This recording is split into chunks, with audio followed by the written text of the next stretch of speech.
Hi guys, I got my copy of The Secrets of Colouring by Jennifer Zimmerman, so we're going to go in and do a quick flip through review of this book. Hope you enjoy it. Let's go in and have a look.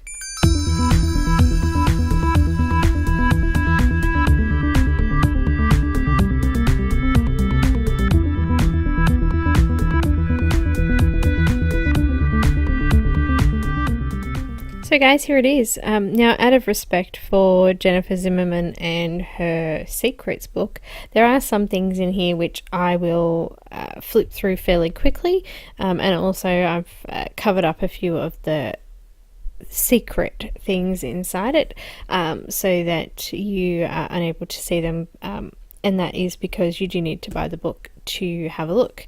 So I'm just going to flip through the pages. I've already sort of flattened it out.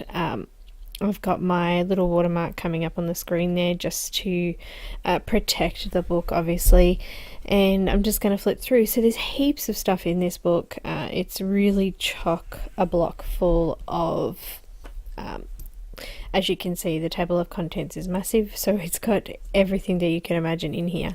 And it truly is a book of secrets and tips that you can use when learning to colour or wanting to know colouring tips and techniques. So we just flip through the book here. The pages are quite thin. They are sort of a shiny guide, like I guess a little bit like a magazine type paper. And it goes through loads of tips and tricks and little tutorials on colour, shading, how to do specific things.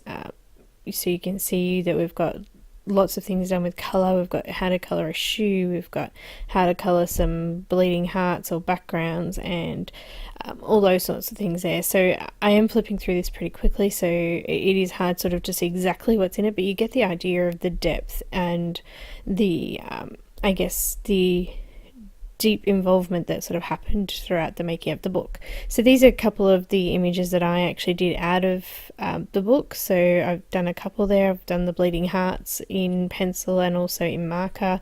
So just to show you that you can do them with different medias, you don't have to do it with just pencils. It is suggested Prismacolors in here, but you could use anything. As we come up to my golden egg, I did mine in Polychromos. It was suggested to do in Prismacolor, but there is the opportunity there to be able to swap colours around and play around with it, so you can get the same sort of image with the products that you actually have at home. So this is something that I really liked about it, because it means that you can have a go at it even if you don't have expensive colouring tools.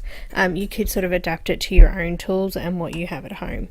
So at the end of the book, we've just got a whole heap of images there. Also too, there is the option to have a look online. You can get some of these images already in PDF format if you'd like to have them printed out so that you can do them on your own paper.